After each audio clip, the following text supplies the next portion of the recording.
नमस्कार। आज हम बात करें फ्रांस में व्याप्त हिंसा ने किस प्रकार से राजनीतिक सिद्धांत के तीन अलग अलग सिद्धांतों को राजनीतिक विमर्श के केंद्र बिंदु में ला खड़ा कर दिया है।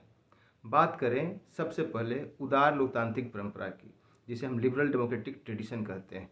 दूसरी मल्टीकल्चरलिज्म की बहुसंस्कृतिवाद। और तीसरा जो इमिग्रेशन की पॉलिसी हैं, उन तीनों ही आयामों को किस प्रकार से इस हिंसा ने प्रभावित किया है।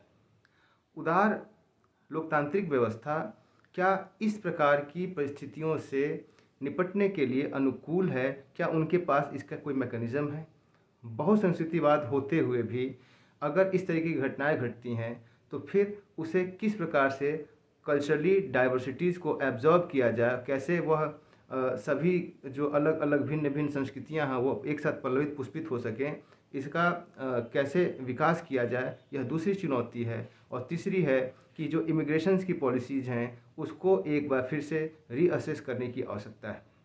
इसी बीच इस प्रकार की परिस्थितियों को ध्यान में रखते हुए अगर भारतवर्ष में इस तरीके के अगर विमर्श को हम देख रहे हैं जहाँ पे यूसीसी की बात चल रही हो, तो कहीं ना कहीं यह एक आदर्श समय, एक आदर्श परिस्थिति है जहाँ निश्चित तौर से भारतवर्ष में यूसीसी को कानून बनाकर उसे पूरे भारतवर्ष में लागू किया जाना चाहिए।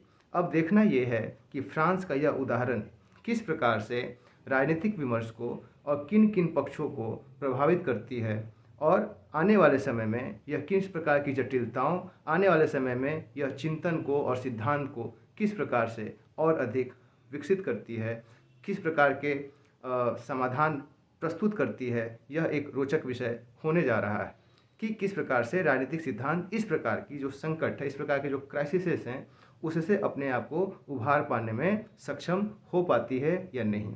कहीं ना कहीं राज्य के द्वारा पॉलिसी इंटरवेंशन बहुत ही आवश्यक है, और आने वाले समय में हम देखते हैं कि स्टेट धीरे धीरे अपने back to the business protection और सिक्योरिटी के मामले को फिर से रीमैनिफेस्ट करने जा रहा है, और राज्य फिर से अपने जो सेंट्रल इकाई के रूप में जिस तरीके से 18वीं 19वीं शताब्दी में हम देखा करते थे, कहीं ना कहीं राज्य का जो दायरा है, राज्य का जो हस्तक्षेप है व्यक्तिगत जीवन में, उसके बढ़ने के आसार होंगे।